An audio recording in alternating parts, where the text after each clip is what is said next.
He was just a single dad trying to survive one long shift at a time until a strange grocery order with no address led him to the 20th floor of a silent high-rise, and to a woman who said she didn't order food. She ordered him. What happened next wasn't fate. It was something quieter, something stronger. If you believe in the unexpected power of kindness, stay with us. This story just might change the way you see love, healing, and second chances. And if you enjoy heartfelt, meaningful stories like this one, consider subscribing to the channel. It helps us keep sharing what truly matters. Now, let's begin. Single dad delivered groceries by mistake. The woman inside said, "I ordered something else, you." Rain smeared across the windshield like a restless ghost streaking under the wipers that groaned in protest. Ben's fingers tightened around the steering wheel of the dented Ford Escape as he pulled up to the curb, the navigation app blinking uncertainly. He checked the address for the third time. Nothing matched. "Order 287, he muttered. 10th Avenue Building, C, floor 20. It didn't make sense. The app listed no apartment number, no customer name, just a vague delivery note. Floor 20. The recipient will recognize kindness. Ben exhaled, glancing at the back seat where a brown paper bag of groceries shifted slightly with every bump. Some quinoa almond milk kale, definitely not the usual late-night pizza or soda. Someone health-conscious or rich, probably both. The building looming before him was sleek and far too elegant for someone like him. Clean glass facade, gold-trimmed lobby security guard behind a marble desk. This was the kind of place where the walls didn't peel and the elevator didn't groan like it had a smoking problem. Ben wiped rain from his jacket, grabbed the bag, and walked in. The security guard barely glanced up. "Delivery," Ben nodded. "Yeah, floor 20, order 287. The guard frowned. "No apartment number. No, just—" "The recipient will recognize kindness." A dry laugh. Sounds like a scam. Ben offered a half smile. "If it is, I'm getting wet for free." He rode the elevator up in silence, heart racing a little harder than the setting warranted. The lights flickered faintly above him. He hadn't been in a place this clean since the night Ella was born, when life still felt hopeful before things like hospital bills and eviction notices piled up like angry letters. The doors parted on the 20th floor with a hiss. A long, carpeted hallway stretched before him, hushed and still. Every door looked the same sleek dark wood with silver numbers. Except one, Unit 2002. The number was missing. Instead, someone had written something in soft chalk across the door, "Truth knocks once." "Will you?" Ben stared at it. The fluorescent light above buzzed quietly.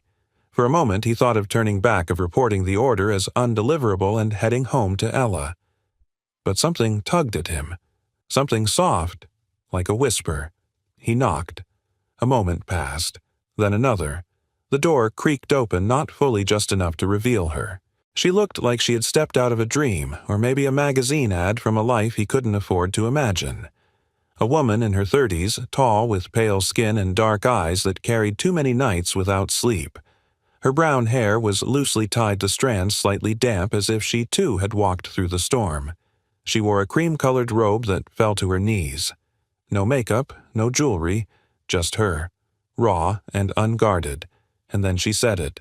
"I didn't order food," she whispered. "I ordered something else." "You?" Ben blinked. "Excuse me?" Her lips curved in the faintest smile, one that didn't reach her eyes. "Come in, please." He hesitated. "Ma'am, I think there's been a mistake. I'm just here to deliver." "Exactly," she interrupted softly. "You delivered. That's more than most people ever do." She turned and walked into the apartment, leaving the door open. Ben stood frozen in the hallway, heart thudding. The reasonable part of him screamed to leave. But something else, maybe the exhaustion, maybe the rain, maybe the way she said "you like it" meant something more, pulled him forward. He stepped inside. The apartment was quiet. Not opulent, but tasteful. Minimal. Clean lines, soft lighting. There were no personal touches, no family photos, no clutter, no warmth. It was like someone had moved in and hadn't decided whether they'd stay. She was pouring tea in the kitchen when he entered. Chamomile, she asked without turning. "I shouldn't stay," he said. She set a mug on the counter. "You look like you haven't had a warm drink in hours." "I have a daughter," he said simply. "She's waiting at home." That made her look up. Her expression softened. "How old? 8. Her name's Ella. Beautiful name." She paused. "You're a single dad." He nodded. She took a sip of tea, then walked to the window. Rain streaked down the glass like silent tears. "You're wondering if I'm crazy," she said. "I'm wondering if I should be worried." She turned, finally facing him with the full weight of whatever burden she carried. "I'm not dangerous," she said. "I'm just tired of being invisible. I needed one night where someone knocked on the door and wasn't paid to lie to me." Ben's fingers curled tighter around the paper bag. "I'm not here to lie," he said. "I know. That's why I wrote that note." He looked at her, really looked and saw it. Not just beauty, not sadness, but weariness that went bone deep. The kind you only get when you've smiled too long for people who never once asked if you were okay. He set the grocery bag down on the counter. "So, you don't want this?" She shook her head. "No, but I think I needed what came with it." Ben didn't have a response for that. So he picked up the mug and drank. Silence stretched between them, not awkward, not cold. Just full. Then a phone rang. Ben reached into his pocket, pulling out his old flip phone. The screen flickered. It was Ella's babysitter. He answered. Her voice was frantic. "Ben, she's having a spell, her breathing's off again." "I called the ambulance." Ben dropped the mug. "I'm coming." He turned to go, heart racing, but the woman had already grabbed her coat and keys. "Where do you live?" she asked. "What I'll drive. You'll lose time calling a cab." "But no time to argue," she said. "Let's go." The rain had turned into a torrential sheet by the time they reached the street.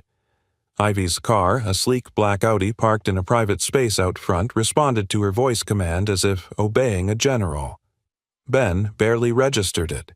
His thoughts were 1,000 miles ahead, with Ella, with the fear in the babysitter's voice, with the memory of holding his daughter's tiny hand as she struggled to breathe. Ivy drove like someone who knew the city but didn't belong to it. Confident, silent, focused. The wipers sliced across the windshield with rhythmic urgency. She glanced at him once quickly. "What's her condition?" she asked. "Congenital heart defect. Hypoplastic left heart syndrome. We're on the wait list for a transplant." Ivy's knuckles tightened on the wheel. "How long has she been waiting? Over a year. She's had 2 minor surgeries, but he stopped swallowing. They said her body's getting tired. She's a fighter, but I don't know how much more she can take." They turned sharply onto 8th Avenue lights bleeding across the wet asphalt. Ben noticed for the first time that Ivy wasn't wearing makeup, that her nails weren't painted. For a woman who looked like she belonged in a boardroom or on a magazine cover, there was something stripped down about her. Real. And that made her more difficult to read. "Take the left at 42nd, he said, voice hoarse. "Building's next to the laundromat." She didn't speak, didn't ask more questions, just drove. When they arrived, an ambulance was already parked out front, lights flashing silently. Ben jumped out before the car stopped, completely racing up the steps of the aging apartment building. Ivy followed. Inside, a paramedic crouched next to Ella, who lay on the couch wrapped in her pink blanket, her lips tinged with blue. The babysitter, Maria, wrung her hands nearby. Ben dropped to his knees beside his daughter. "I'm here, baby girl. I'm here." Ella's eyes fluttered open. "Daddy, I've got you." The paramedic looked up. "She's stable now, but she needs oxygen, and we're taking her in for monitoring." Her vitals were dropping. Ben nodded, but his hands trembled. Ella whimpered as they placed the mask over her face. He brushed her hair back with the gentlest touch he could manage. The fragility of her life was something he carried like a stone in his chest. Every day. When the paramedics loaded Ella onto the gurney, Ivy stepped back. Ben turned to her, about to say something, but she spoke first. I'll follow behind. You ride with her." He hesitated. "I want to," she added. "Let me." Ben nodded, once then followed his daughter into the back of the ambulance.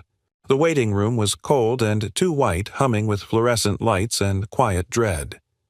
Ben sat hunched in a plastic chair, still damp from the rain head in his hands. Time passed in limbo. Ivy appeared 20 minutes later, somehow dry, holding 2 steaming cups. "Tea," she said. "Chamomile." He looked up, weary. "Thank you." She sat beside him, not too close, but close enough to feel present. The scent of her, a mix of rain and clean linen, settled around them.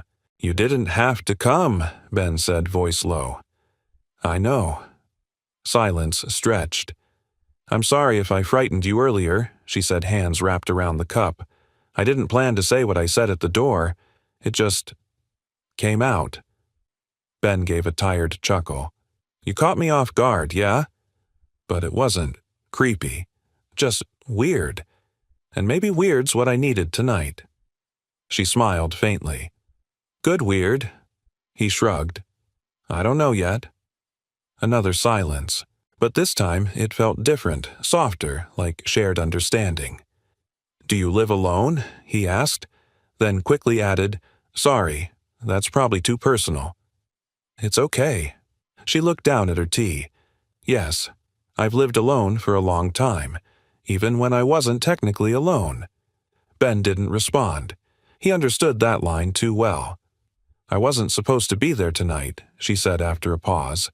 "In that apartment. It's not my real home." Ben frowned. "Then why were you there?" She took a sip. "Because it's the only place where I can disappear." There was something fragile in her voice now. Not dramatic, just unguarded.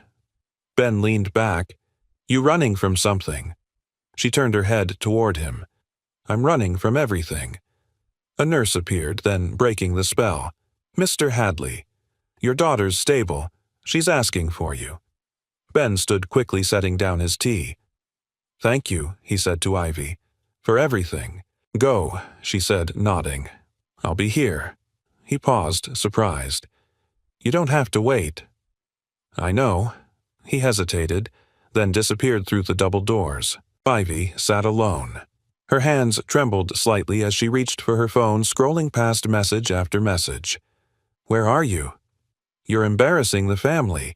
You have 48 hours before the press gets wind. Come back. We can fix this." She deleted them all. Her reflection in the window stared back, hollow but honest. For once, she wasn't wearing the mask of the CEO, the daughter of legacy, the bride-to-be. For once, she wasn't being watched.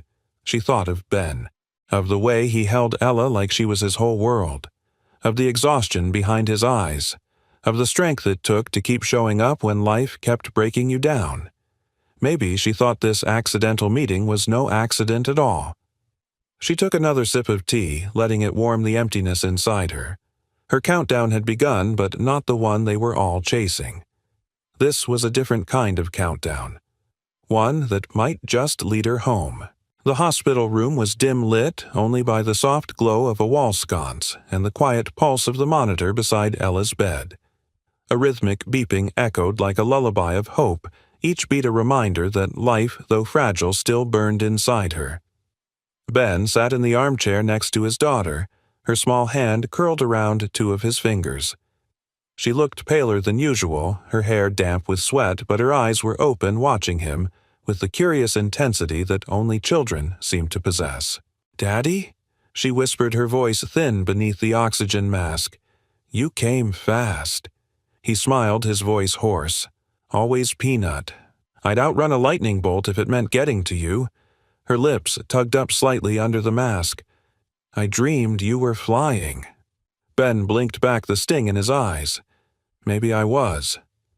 She looked over toward the door. "Is the lady still here?" Ben hesitated. "Yeah. She's in the waiting room." "She was pretty," Ella said softly. "She looked like someone from the movies." Ben chuckled. "She does, huh?" Ella's hand tightened slightly on his, but her eyes were sad. He looked at his daughter, surprised. You saw that? She nodded slowly. People can be pretty and sad at the same time, Daddy. Ben didn't know what to say to that. His daughter, wise beyond her years, had a way of cutting straight through things. Maybe it was the pain she carried. Maybe it was just who she was. A nurse stepped in gently. We'll be monitoring her vitals every hour. She's stable for now. You can stay the night. Ben nodded, and the nurse gave him a warm smile before slipping out. As the room settled back into stillness, Ben leaned in close to Ella's ear. You sleep okay. I'll be right here. She gave a faint nod, eyes already growing heavy. Once she drifted off, Ben stood slowly and stepped into the hallway, closing the door with a soft click. He found Ivy still in the same chair, still holding her now cold tea. She looked up as he approached as if she hadn't moved in hours, though it had only been one. She's resting, Ben said quietly. Ivy nodded. She's strong, like her father. Ben sat down beside her, his hands still trembling from the adrenaline that hadn't quite faded. I don't know how much longer I can keep doing this, he confessed, voice nearly a whisper. Working 2 jobs, praying her heart holds out, pretending to her that I'm not scared every second of every day. Ivy didn't respond right away. She looked down at her tea, then said, You don't have to pretend with me. The words settled between them like a secret. Ben ran a hand through his hair. I'm sorry I dragged you into this. You didn't sign up for it. I did, actually, she said, surprising him. I opened the door. You also said you ordered me, which I have to admit was a little unsettling. Ivy smiled genuinely this time. Okay, fair point. He turned to her.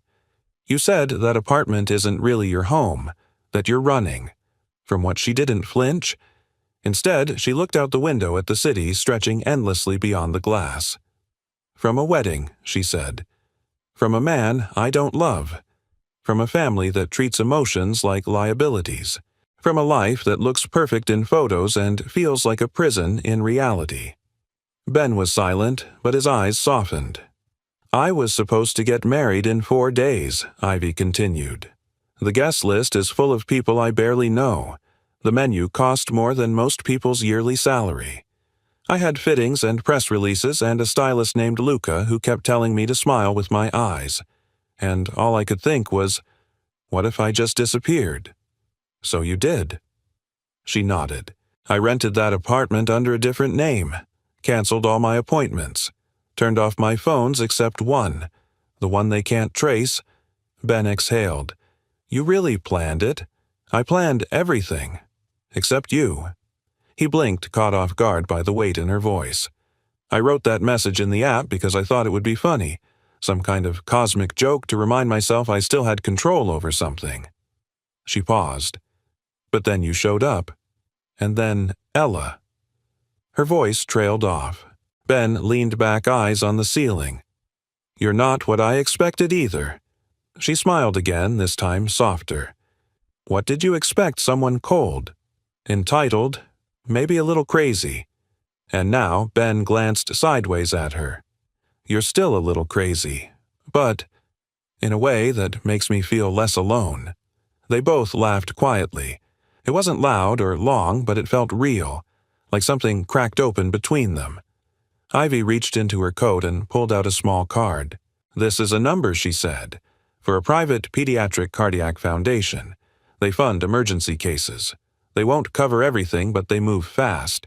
No red tape. Ben stared at it, hesitant. I didn't ask for help, he said. I know, she replied. That's why it's worth giving. He took the card, fingers brushing hers. Why are you really here? He asked. Tonight, I mean. You didn't have to follow me. You didn't even know us. Ivy's voice was barely audible, because for the first time in years, I wanted to be where something real was happening. They sat there a while longer, 2 strangers stitched together by accident and rain and something neither could name just yet. And somewhere inside that sterile hospital between the pulse of monitors and the whisper of night, a new rhythm began to form. One that didn't belong to fear or loneliness but to something small and undeniable. Hope. The night deepened as the hospital quieted that particular kind of silence found only in buildings full of hope and hurt. Ivy hadn't planned to stay, but something rooted her there, something heavier than obligation and more tender than guilt. Ben had returned to Ella's room hours ago. Ivy, left alone in the family lounge, sat curled into a chair near the window, one leg tucked under her coat folded beside her like an old promise. The vending machine across the hall hummed. The clock ticked past 1:00 a.m. She wasn't tired. She wasn't restless either. What she was aware of her own breathing, of the warmth of the tea Ben hadn't finished, of the sudden clarity that this night wasn't like any other she'd lived in years. She didn't belong to a schedule here. No assistant would walk in with a clipboard. No PR manager would remind her to stay polished. Here she could just exist. And no one was watching. The elevator dinged. A janitor stepped out humming a Johnny Cash song under his breath. He gave her a polite nod and she returned it. No one here knew who she was. No one cared. And that was the miracle. At 1:22 a.m., Ben appeared. He moved like someone who hadn't slept in a long time, shoulders slumped, face drawn, but when he saw her, his expression softened. "She's sleeping," he said quietly. "Color's coming back." Thank God, Ivy breathed. I was starting to feel like I might chew off my own nails. He offered a small smile, then settled into the chair across from her. "You didn't leave," he said. She raised a brow. "Was I supposed to?" He shrugged. "Most people do." They sat in silence again, not awkwardly, just in that quiet way two people do when they don't have to fill the space. Ivy glanced over at him. "Do you always carry that much fear in your eyes?" Ben didn't look at her, but his voice was steady. "Only when it comes to her." She nodded slowly. "I know that look.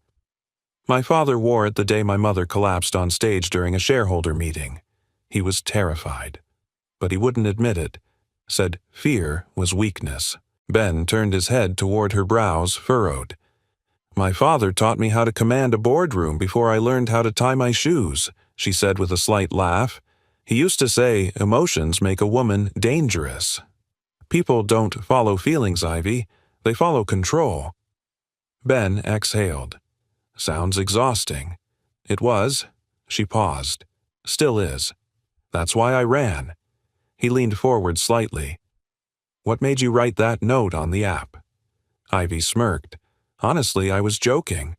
I'd never used a grocery app before. I was scrolling thinking maybe I'd try and feel normal, and there was a box for special instructions.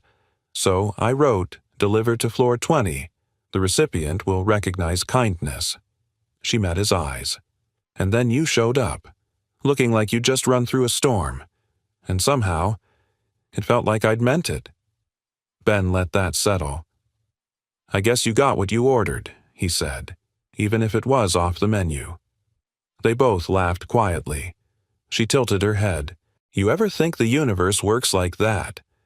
Tosses you into rooms you weren't supposed to be in just to see what happens?" Ben rubbed his jaw.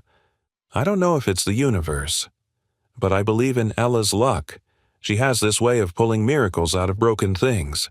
A nurse passed by with a clipboard offering a warm nod. Ivy watched her go, then turned to Ben. "Tell me about her mom," she said softly. He didn't flinch, just breathed in deep. "Sarah was sunlight," he began. "The kind that made everything feel possible. We met at a garage I worked at. She brought in this beat-up Toyota with more rust than engine. Said it had been her mom's and she wanted to keep it alive." He smiled at the memory. "We fought over the price. I offered to fix it free. She said she'd marry me instead." Ivy smiled. "That's a trade." She was a nurse. Smart. Brave. Thought the world was still worth saving. His voice dropped. "She died in a hit-and-run 3 years ago. Walked Ella to school and never came back." Ivy's breath caught. "Ben, I'm so sorry." He nodded, his jaw clenched. "It broke everything. For a while, I didn't know how to get up. But Ella, she needed me. So I got up." Ivy looked at him, then really looked. The lines on his face, the weariness in his body, the fire in his eyes when he spoke of his daughter. "You're a good father," she said. "I'm a man doing his best with a half-deck," he replied, "but I love her." Fiercely. "That's everything." Ben leaned back, arms crossed. "What about you? You said you were supposed to get married." She nodded slowly. 4 days from now, to a man who thinks my value is in my stock portfolio and my lineage."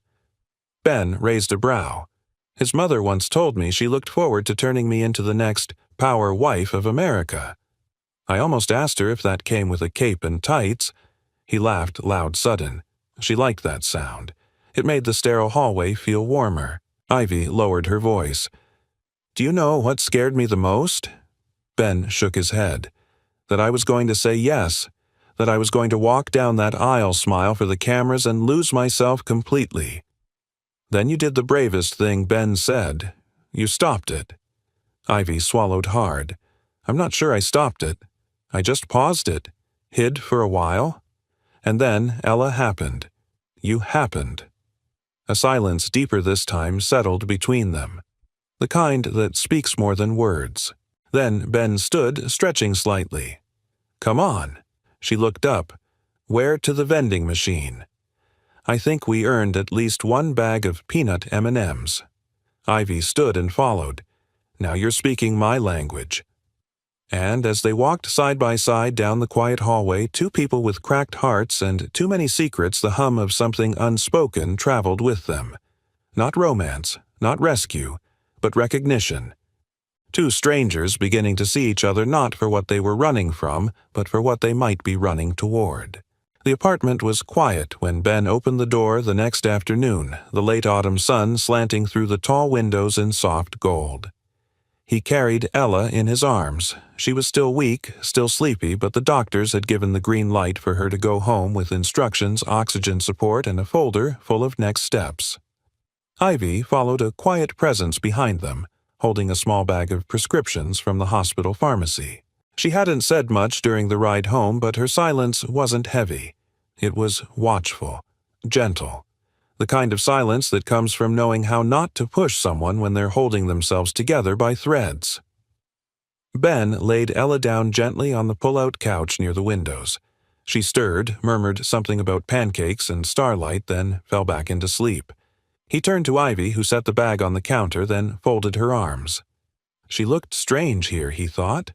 Not out of place, but misplaced. Like someone too polished for these scuffed hardwood floors and peeling kitchen cabinets.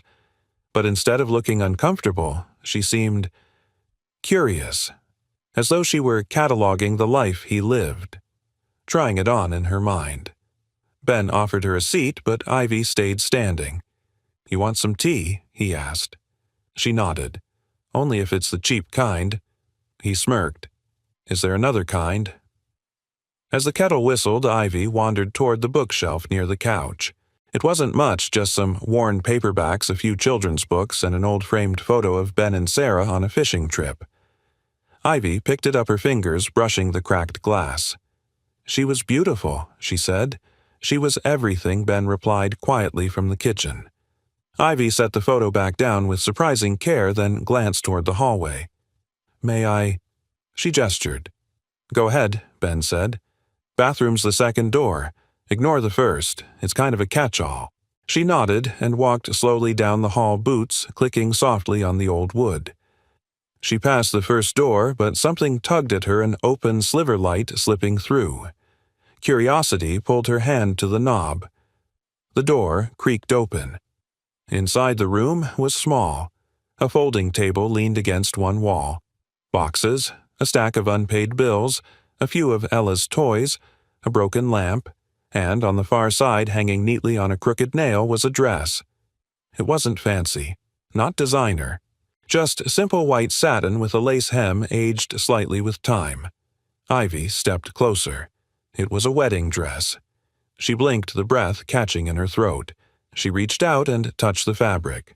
It was soft, light. Behind her, Ben's voice came low and careful. She picked it out 2 weeks before the accident, said it was the first thing she bought just for herself in years. Ivy turned slowly. Ben stood in the doorway, mug in hand. "I didn't mean to snoop," she said, stepping back. He shook his head. "It's okay. Most people pretend not to see it." She looked at the dress again. "You kept it." Ben leaned against the doorframe. "I couldn't throw it out, and I couldn't bear to pack it away. So, it lives here now, in limbo." There was a long pause.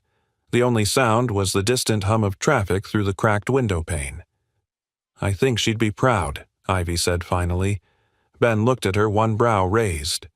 "Of what you, Ella, the way you keep going." He let out a soft laugh. "I don't know about proud. Probably irritated that I can't cook worth a damn." Ivy smiled, but it faded as she looked back at the dress. "I almost wore one just like that," she said. "Not because I loved it, but because someone told me it made my waist look powerful." Ben frowned. "That's a weird sentence. Welcome to my world." They stepped out of the room together and walked back into the kitchen. Ben handed her the mug, and they sat at the small table in the corner. "I used to imagine what she'd look like in it," Ben said, staring into his tea, standing there laughing because the hem caught on the deck, smiling that smile that meant she was about to say something smart. He paused. "Now, I don't let myself imagine too much. It hurts less that way." Ivy was quiet for a moment. Then, "Do you still wear your ring?" Ben held up his hand. His ring finger was bare. "Not anymore. I keep it in a drawer. Ella asked once if she could have it when she got older. I told her maybe." He glanced at her. "Do you wear yours?" Ivy stared into her cup. "I never got one." There was a whole plan custom-cut diamond antique band French engraving. But it never happened. Not because he didn't want to, because I kept putting it off. Ben tilted his head. "Why?" She met his eyes. "Because deep down I knew I wasn't ready to promise something I didn't believe in." They sat there in the quiet hum of late afternoon, the sunlight slipping across the floor like a soft memory. Something unspoken passed between them. Not romance, not yet, but something more delicate, more dangerous. Trust. Just then, Ella stirred on the couch, coughing slightly. Ben was up in a flash, checking her oxygen, adjusting her blanket. Ivy watched the way he moved the instinctive tenderness in his hands. She felt something unfamiliar bloom quietly in her chest. Not attraction, not admiration, but envy. Envy of how sure he was in that role. Envy of how clearly he loved. She realized she had never been loved like that. Not by anyone, not even herself. And for the first time in years she wanted to stay a little longer. Just to watch. Just to learn what that kind of love looked like when it was real. The living room was cloaked in a soft end-of-day hush. Outside, the last rays of sun dripped gold across the windowsill, casting a warm glow over the modest space.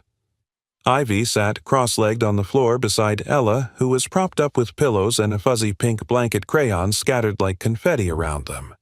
Ben stood in the kitchen a few feet away, pretending to clean, but really watching the two of them as if it were a movie he didn't want to miss a second of. Something about seeing Ivy, this polished, elusive woman in sweatpants, her hair tied in a loose braid coloring beside his daughter like it was the most natural thing in the world, tugged at something deep in him.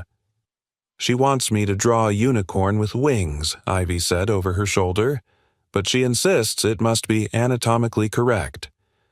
Ella grinned beneath the edge of her oxygen mask. "Pegasi aren't unicorns, Miss Ivy. That's like saying a dolphin is just a wet cat."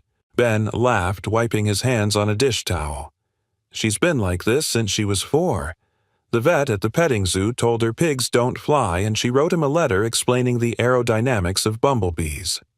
"She sounds terrifying," Ivy said. "She's unstoppable," Ben replied, a smile playing at the edge of his mouth. Ivy turned back to Ella. "Okay, Miss Unstoppable, help me out." "What color is a scientifically plausible flying horse? Purple?" Ella said without hesitation. Obviously, Ivy murmured and began coloring.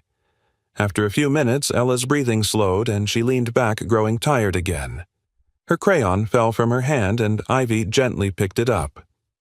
"Do you believe in stars?" Ella asked suddenly. Evie looked over. The ones in the sky, Ella nodded, then pulled out a crumpled piece of paper from under her blanket. She held it up. It was a drawing, rough and faded, but clear enough. A 5-pointed star surrounded by clouds and tiny words written in a child's careful scrawl. My mom said everyone has a star, that even when they're gone, they stay up there. Watching. Ivy's throat tightened. And that's a beautiful thought? She said, my star listens when I talk to it, Ella continued, even if it doesn't talk back. Ben moved closer, his brow drawn, but he didn't interrupt. I talk to Mom a lot, Ella said quietly, and now, sometimes I talk to other stars too, just in case someone else needs one. Ivy's lips parted, but no sound came out. Ella looked at her, her eyes clear and wise. I think you're missing a star. Ivy blinked. What do you mean? You look like someone who hasn't had a star in a long time. Ivy tried to laugh, but it came out fragile. Maybe I forgot how to look for mine. Ella smiled faintly. You can borrow one of mine. I have extras. Tears sprang to Ivy's eyes before she could stop them. Ben moved beside her and crouched down, laying a hand on Ivy's shoulder. Ella's like that, he said softly. She gives away light she doesn't even know she's carrying. Ivy wiped her face, shaking her head. How is she so kind? Ben's voice was low. Because she's had to understand pain too early, and she decided not to pass it on. Ivy turned toward Ella and reached out, taking the crumpled drawing in both hands. Can I keep this? She asked. Ella nodded solemnly. It's a wish star. You're supposed to whisper something to it when you're scared. I'll keep it close, Ivy promised. Later that evening, after Ella had drifted into another nap and the apartment grew still again, Ivy stepped onto the fire escape. The air was sharp, cool, tinged with city smoke and the faint scent of someone's late dinner wafting from below. Ben joined her a moment later, 2 mugs of tea in hand. He handed her one and leaned against the railing. She's amazing, Ivy said. She is. Ben agreed, but it's not just her heart that's broken. It's the waiting. The knowing time is short, and the answers are expensive. I hate how easily money decides who lives and who doesn't, Ivy said. He looked at her a little surprised. You sound like someone who knows that from the inside. I do, she said quietly. My mother died from a cancer we didn't catch early enough.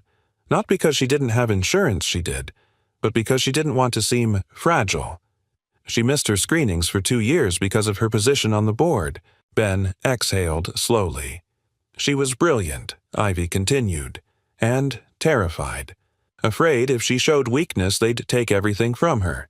And in the end, they did. Ben looked at her, his face softening. She told me something once. Ivy set her eyes on the stars. She said, you can't lead with a wounded heart. People smell blood. Ivy paused. I think she was wrong. I think she was protecting you, Ben offered gently. I think she didn't know how to be soft and survive. They stood in silence, shoulder to shoulder. I've been running for a long time, Ivy admitted. Even when I was still showing up, I was gone. But something about this place, this girl you... She stopped, shaking her head. It's the first time I've felt like I'm not disappearing. Ben didn't speak for a long moment. Then he reached into his pocket and pulled out a folded note. I wasn't going to show you this yet, he said. But Ella wrote it this morning while I was signing release papers. He handed it to her. Ivy unfolded it slowly. In messy, crooked letters it read, Dear Miss Ivy, you don't have to run anymore.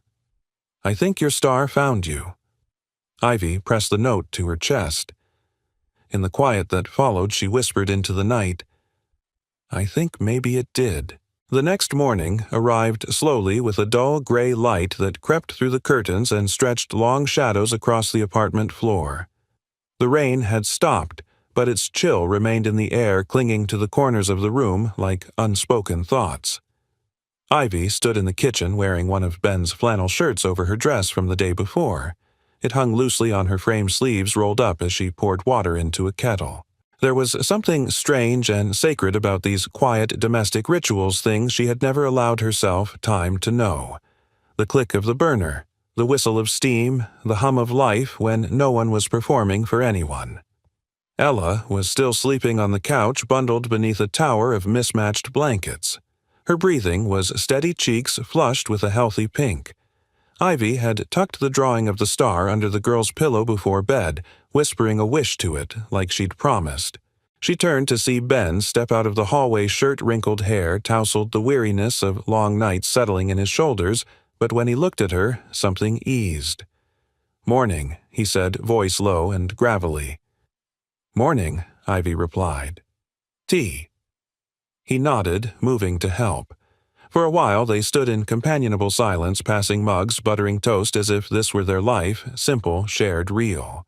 But peace, Ivy knew too well, was never meant to last when your world had cracks you hadn't yet sealed. Her phone rang. Not the disposable one. The other one. The one she had buried in the bottom of her purse. The one she had turned off. Ben watched as she stiffened, her eyes locked on the vibrating device on the counter. The screen lit up with a name she hadn't seen in 3 days, Mother. The air shifted. "You okay?" Ben asked gently. Ivy didn't answer. She picked up the phone with slow fingers, her breath shallow.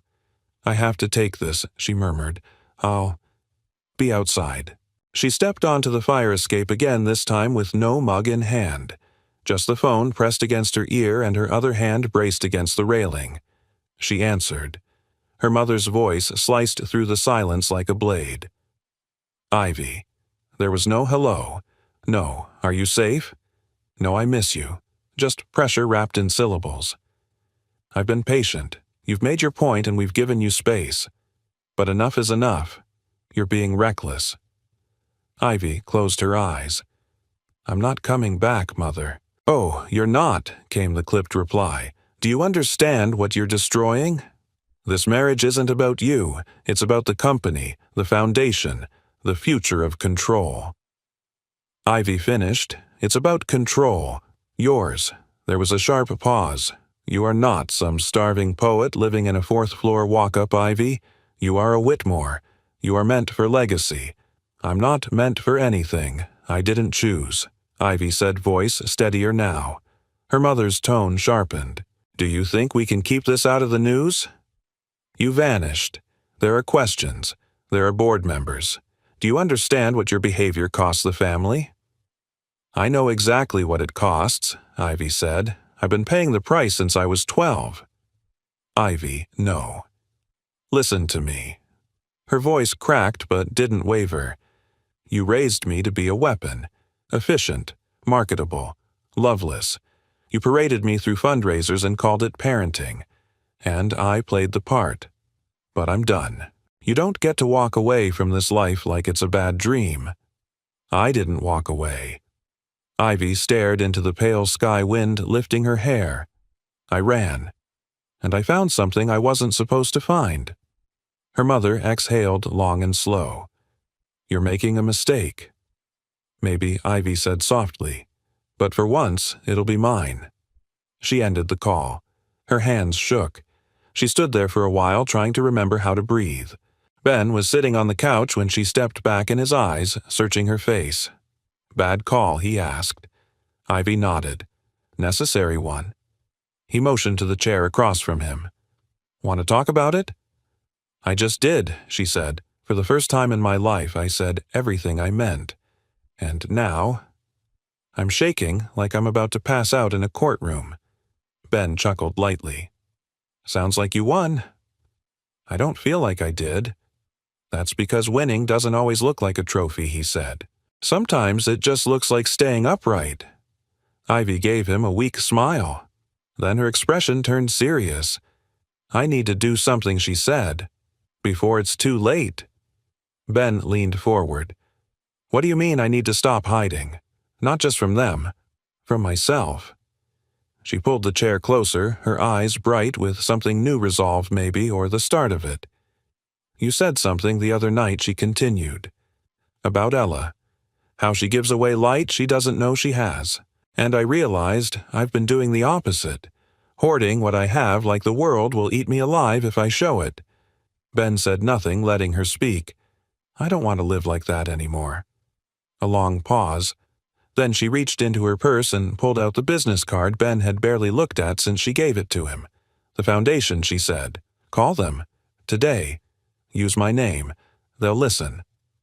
Ben stared at the card. Why are you doing this? Because I can. Because I should have done it the first night. Because I'm tired of being someone who only gives to the world when she's dying inside. Her voice wavered slightly. I don't know what I'm doing, Ben. I really don't. But I know that your daughter has more courage in her pinky finger than I've had in 30 years, and I'd like to be someone she doesn't have to give her star to. Ben swallowed hard, the air thick with something unnameable. You already are, he said quietly. She looked up. Someone worth the light. The third morning dawned without ceremony. No fanfare, no epiphanies. Just the quiet patter of rain returning against the windows and the faint smell of cinnamon from the leftover oatmeal Ben had warmed up for Ella. Ivy sat at the kitchen table staring into a mug of tea gone cold, a folded envelope clutched in her hand. She hadn't opened it yet, but she knew what it was. Her final contract. The marriage agreement. The legal blueprint of a future she'd once been too exhausted to resist. Ben stood across from her, elbow deep in a sink of sudsy water, humming low under his breath as Ella giggled from the couch at an old cartoon. The air in the apartment buzzed with something close to contentment, and yet Ivy felt like she was standing on a ledge. 3 days ago she had planned to disappear into that empty high-rise and numb herself with silence. She had expected the world to keep turning without her. Maybe it would have. Maybe it still could. But now she was no longer sure she wanted to be absent from it. She opened the envelope. Her name was printed in bold ink across the top, Ivy Whitmore. Below it, terms, conditions, expectations. Her future broken down into clauses and bullet points. An addendum in red ink had been added since she'd gone missing. It read, If bride fails to appear at scheduled ceremony, the Whitmore Family Trust reserves the right to withdraw support from all philanthropic ventures attached to her public platform. Ivy let out a slow breath. So that was it. Marry him, or watch every public good initiative she had fought to sneak through corporate meetings get pulled like weeds. They were betting on her guilt. She stood, slowly walked to the sink and set the paper down beside Ben. He looked up. What's this? My final offer, she said. He dried his hands, picked up the envelope, skimmed it. His jaw tightened as he read. This isn't a marriage proposal. It's a hostage negotiation. I know. Ben met her eyes. What are you going to do? She didn't answer. Instead, she walked to the couch where Ella sat curled beside a patchwork of pillows and half-colored drawings. Ivy knelt down and picked up the wish star. It was smudged now, but still intact. I made a promise to this star, Ivy said, and I think today's the day I keep it. 2 hours later, she was standing in front of a long glass building in Midtown, shoulders squared, hair pulled back into a simple ponytail. No makeup, no heels, no press, just her. She walked into the foundation's office without an appointment, requested to speak to the director, and handed over her name. The receptionist blinked. As in, the Ivy Whitmore, yes, she said, and I need your help. 10 minutes later, she sat across from a man in his 60s with kind eyes and a navy blue sweater. The office was small, filled with photos of children and stacks of grant paperwork. I'm told you fund last-minute pediatric cases, Ivy began. We do, yes, the man said, measured. But the wait list is long and funding is always tight. Ivy reached into her bag and pulled out a thick manila envelope. I want to cover one of them. Personally. Quietly. He raised a brow. My name still carries some weight, she said. Use it. Not for me. For a little girl named Ella Hadley. She's 8. She's got a father who would walk through fire barefoot just to buy her one more day. The director leaned back, watching her. Why, her Ivy's eyes softened. Because she gave me back something I didn't know I'd lost. And what's that? Ivy smiled faintly. Permission to feel again. That evening, she returned to the apartment soaked through from the rain, her boots squishing with every step. Ella ran to the door with her blanket draped over her shoulders like a cape. "You look like a superhero," Ivy said, crouching to embrace her. Ella grinned. "You look like a wet cat." Ben appeared behind her, arms crossed. "Everything okay?" Ivy stood, her heart thudding louder than it should have. "Yeah, I think it is." She reached into her coat pocket and handed him a folded letter. He opened it carefully, eyes scanning the page. After a long beat, he looked up. "You paid for the entire surgery." "I put the funds in place," she said. "The foundation will handle the details. It's all anonymous unless you want them to know." Ben looked stunned. "Why would you do this?" Ivy hesitated, her voice unsteady. "Because if I go back to that world, I need to know I left something behind that mattered. Something better than a headline." Ben stepped forward, eyes searching hers. "Ivy, you don't have to go back." She smiled sadly. "I do. For now. There are things I have to face, things I have to finish." He nodded, but his jaw clenched. "So this is goodbye." "No," she said, reaching for his hand. "This is the beginning of the end. And after that, who knows?" They stood there, palms pressed, silence between them, stretched taut with everything unspoken. From the couch, Ella called out, "Is anyone going to finish my flying unicorn or what?" They laughed, soft and real and a little sad. And for the first time in days, Ivy felt grounded, present, whole. Later that night, after Ella was asleep and Ben had gone to bed, Ivy sat alone on the fire escape one last time. The rain had stopped. The sky had cleared. She pulled the star drawing from her pocket and looked up. "Thank you," she whispered, "for showing me who I could be." Then, slowly, she folded the paper into a tiny square and tucked it into the pocket of her coat right next to her heart. Tomorrow, she would vanish again. But this time, she wouldn't be running. She'd be returning. The next morning, the apartment was quieter than usual. Too quiet. Ben stirred from sleep as sunlight filtered through the thin curtains, drawing soft stripes across the worn floorboards. He reached toward the other side of the bed instinctively, though he knew it was empty. Ivy had never spent the night there, not fully. She'd always left the door cracked open between presence and distance, as if she couldn't let herself belong to the stillness. And now she was gone. Her coat was no longer hanging by the door. Her shoes, those scuffed, rain-damp boots, had vanished from their place by the wall. The half-full mug of tea she'd left on the windowsill was washed and set upside down on the rack. Only the faint scent of her shampoo lingered in the air like a memory already fading. Ben walked into the kitchen, heart thudding with a dull ache he didn't have the words to name. On the table sat a single envelope. No name, just his. He hesitated before opening it, staring at the crease of the fold as if it might change its mind. Then, with a slow breath, he peeled it open. "Ben, I thought maybe I could stay longer, that I could slip into this life like a forgotten sweater and pretend I'd always belonged here. You made that feel possible. Ella made it feel real. But people like me, we don't just disappear into someone else's life. Not without finishing the mess we left behind. Today is my third day, the last one I promised myself, so I'm keeping my promise. But I want you to know something. You changed me, not with speeches or grand gestures, but by just being. Quietly, steadily, honestly. You and Ella reminded me that kindness is not weakness, that love doesn't have to be perfect to be life-saving. I hope you'll tell her that her star worked. And I hope you'll save a little space somewhere in this messy, beautiful world for someone still trying to find her way back. Yours, Ivy." Ben read the letter twice, then a third time. He didn't cry. He wasn't sure he could. The grief was different this time. It wasn't the crashing kind, like when Sarah died.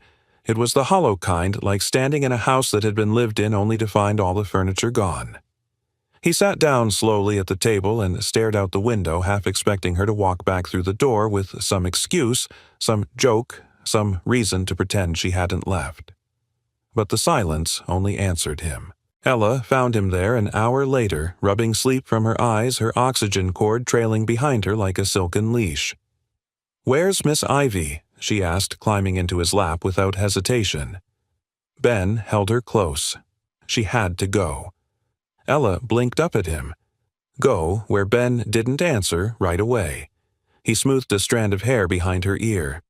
She had something important to finish, but she left a note. Ella's face fell. She said she'd finish the unicorn. "I think she did," Ben said, pulling something from the drawer, a folded sheet of paper with glitter pens and crooked outlines. Ella gasped. "She left it. She left it for you," he said, "and a little more." He reached for the wish star drawing still pinned above the bookshelf and brought it down. Ella unfolded it carefully. Now, in the bottom corner, Ivy had added something, a new line in her delicate handwriting. "You don't have to loan me a star anymore. I found mine. Love, Ivy." Ella pressed it to her chest just like Ivy had done days before. "I liked her," Ella whispered. "Me too." Days passed, then a week, then 2. Ben kept expecting something, an article, a photo, a headline. Heiress found after vanishing runaway CEO returns for wedding of the year. But the silence was deafening. No news, no rumors, just absence. He didn't know if that was her doing or a gift. One afternoon, while fixing a customer's brakes at the garage, his phone rang. The number was local but unfamiliar. He answered out of instinct. "Is this Mr. Hadley?" came a warm, professional voice. "Yes. This is Allison from the New Horizons Foundation. We just wanted to inform you that Ella's case has been prioritized and fully funded. Her surgery has been scheduled for the 15th. The specialist has already reviewed her file." Ben nearly dropped the wrench in his hand. I'm sorry," he stammered. "Fully funded." "Yes, sir." A private donor stepped in. The request came through 3 weeks ago under the name Whitmore. "We were instructed to tell you only after the file was locked and approved." Ben sat down on the curb outside the shop, the phone pressed tightly to his ear. "Is this really happening?" "It is," the voice replied gently. "You can focus on your daughter now." He hung up, staring at the clouds, his chest swelling with something close to disbelief. Then, like a wave, breaking joy washed over him. Sharp, aching joy. She had really done it. She had disappeared, but not without leaving behind a miracle. That night he tucked Ella in her cheeks, flushed with excitement after they told her the news. "Will Miss Ivy come back?" she asked. Ben paused. "I don't know, sweetheart." "I hope so." Ella looked thoughtful. "Maybe she's building a star of her own somewhere." Ben smiled. "Maybe she is." She reached under her pillow and pulled out the folded star drawing, smoothing it gently. "I'm going to make her a new one, just in case she needs it." Ben kissed her forehead. "I think she'd like that." As he turned off the light and walked into the living room, he glanced one last time at the couch where Ivy had once sat cross-legged coloring beside his daughter. It was empty now, but the space still felt full of what she had left behind, of who she had chosen to become, of the hope she had gifted like a quiet benediction. She was gone, but not lost, and sometimes Ben thought that was enough. It was a Tuesday morning in early December when Ben saw the for sale sign disappear from the little house at the end of Elm Street. He hadn't noticed it right away. Life had been a blur of preparation, hospital appointments, post-op protocols, and the slow, cautious return of color to Ella's cheeks. The days had grown colder, but inside their small apartment, warmth had returned in quiet, steady waves. So, when the moving truck pulled up at the corner lot and parked in the cracked driveway, Ben paid it little attention at first. He was hauling groceries up the stairs, Ella trailing behind him like a superhero with her oxygen backpack now replaced by a sparkly pink satchel. "Daddy," she said, pausing on the steps. "Someone's moving into the gingerbread house." Ben turned, frowning. "The what?" she pointed. "That one, with the red shutters. Looks like a cookie. You know." He followed her gaze. There across the street, a small craftsman-style home with weathered wood siding and faded red shutters now had its front door wide open. Sunlight poured into the foyer, bouncing off newly polished floors. A man unloaded boxes from the truck, but he wasn't wearing a uniform. No crew, no delivery staff, just one woman standing at the top of the steps, her back to the street. Ben felt the air still. The woman turned. She wore jean sneakers and a flannel coat far too big for her. Her hair was tied up in a messy bun, a clipboard tucked under her arm, and in her hands a small ceramic pot of tulips. She looked at him and smiled. It wasn't the practiced smile of a CEO. It wasn't the photo-ready grin of a woman playing her part. It was Ivy. Real, unarmored, home. Ben froze. Ella, unaware of the thousand thoughts racing through her father's mind, waved excitedly. "Miss Ivy," she shrieked, bolting down the steps and across the street, arms outstretched. Ivy laughed, full, unfiltered joy as she crouched and caught the little girl in a warm hug. Ben followed slower, heart pounding so loud it drowned out the rest of the world. She looked up at him when he reached the porch, her eyes glinting in the winter light. "You're here," he said, almost breathless. She nodded, still holding Ella close. "I bought the house last week. You bought this house. I made the offer the morning I left," she said. "I didn't want to say anything until the ink dried." Ben blinked. "But I thought you had to go back." "I did, and I did." She stood, brushing her jeans. "I met with the board. I resigned. Publicly. Cleanly. I left everything they expected of me at the top floor of a glass tower and walked out with a plant and a paperclip." Ben stared at her, stunned. "I sold my shares, too," she added. "Most of them went into a new trust for single parents with medically vulnerable kids. The rest went to start something. Smaller. Smaller." She looked around at the little house. "Like this." Ben's voice dropped. "You really left it all?" "I left everything that wasn't mine," she said simply. "But I kept what I found." Ella tugged Ivy's hand. "Did you bring my unicorn drawing?" Ivy smiled. "I framed it. It's going in my new kitchen." Ben couldn't help it. He laughed, and the sound came out cracked with emotion. They stood there, a trio, on a porch that smelled faintly of fresh paint and old wood, the winter wind tugging at their sleeves. "I wanted to come back sooner," Ivy said quietly, turning to Ben. "But I needed to make sure I wasn't doing it just to run again. I wanted to arrive this time. For real." Ben's gaze softened. "You did." A silence fell between them, not empty, but full of everything they didn't need to say. Ella bounced on her heels. "Can we go see your kitchen?" Ivy laughed. "Only if you promise not to critique my color choices." "I make no promises." Ella grinned. Ivy opened the door and stepped aside to let her in.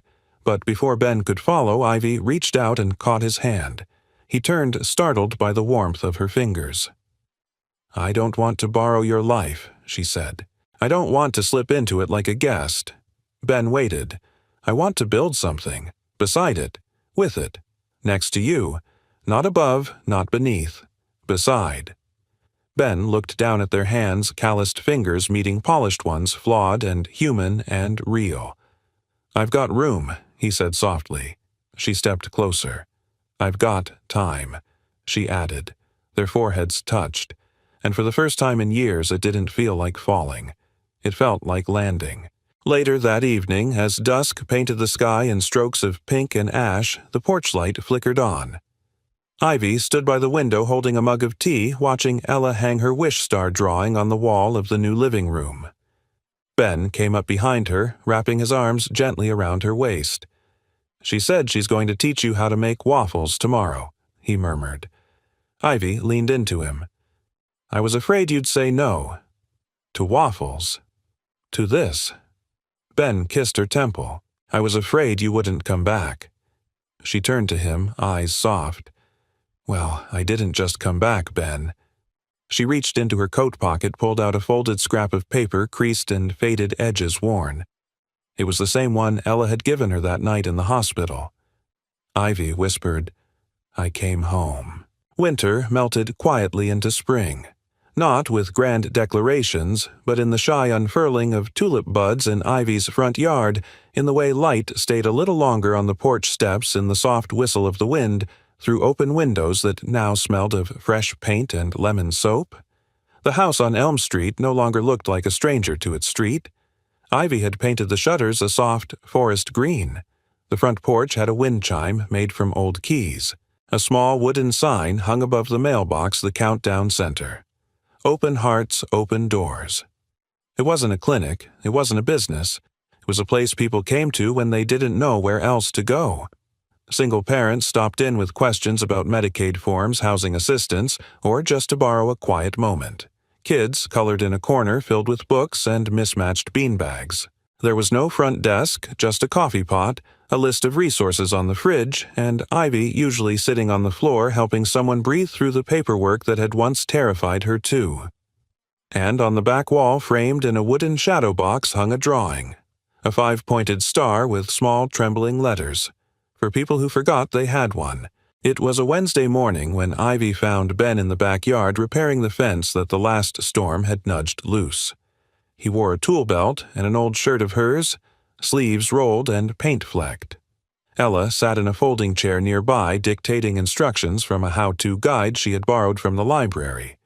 "Use the Phillips head," she called. "That's the one with the crossy part."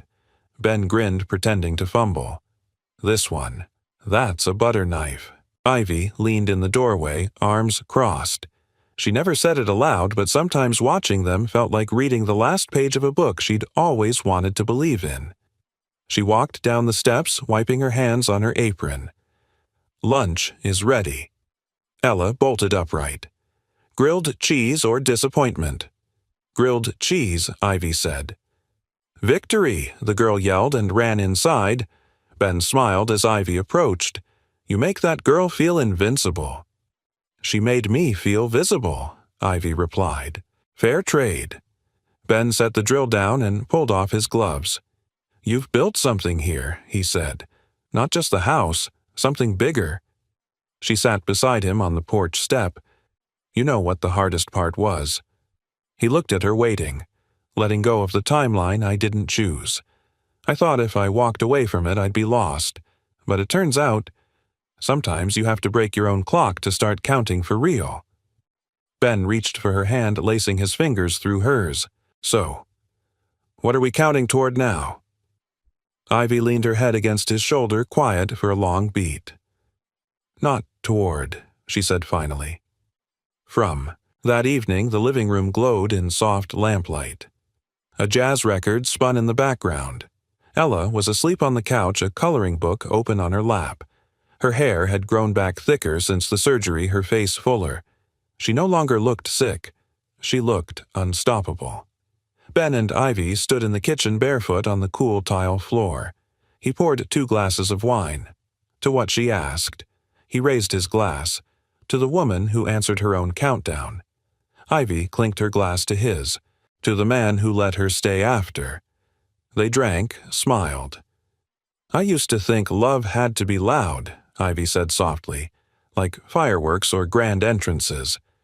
But this," she gestured around the quiet room to the hum of the fridge, the laughter tucked into corners. "This is louder than anything I've ever known." Ben stepped closer, and quieter than fear. She nodded. "Exactly." They didn't kiss, not right away. They stood there, forehead to forehead, breathing the same air, holding the same time. And when they did kiss, it was not desperate or rushed. It was the kind of kiss that says, "I see you. I'm not going anywhere. We made it." A week later, Ivy stood under the wide oak tree in the center of town helping set up folding chairs for a local parenting support group. Spring breeze tugged at the hem of her skirt. Ella ran circles around the benches holding a paper kite Ben had made from scratch. A woman approached early 40s holding the hand of a little boy with a feeding tube and wide, anxious eyes. "I heard you take walk-ins," the woman said. "We do," Ivy replied. "And we also take sit-downs, meltdown days, paperwork rants, and second chances." The woman let out a breath she'd probably been holding for months. Ivy offered her a chair.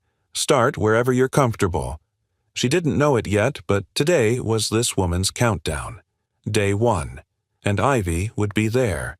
Not to rescue her, not to lead her, but to walk beside her, because she had learned something. Love doesn't always come thundering in. Sometimes it knocks gently, then stays, builds, grows, not a rescue, not a return, but a beginning. That night, back at home, Ivy tucked Ella into bed and turned off the lamp. She stepped outside to find Ben sitting on the porch swing, his arm outstretched, waiting for her. She curled into him without a word.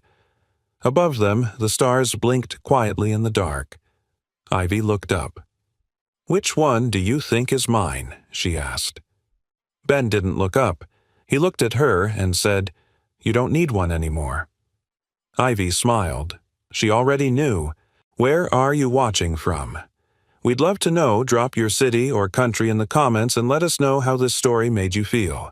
And if you haven't yet, make sure to subscribe for more stories that touch the heart, stir the soul, and remind us of the good that still exists in the world. Thank you so much for watching. Your time, your presence, and your heart mean the world to us.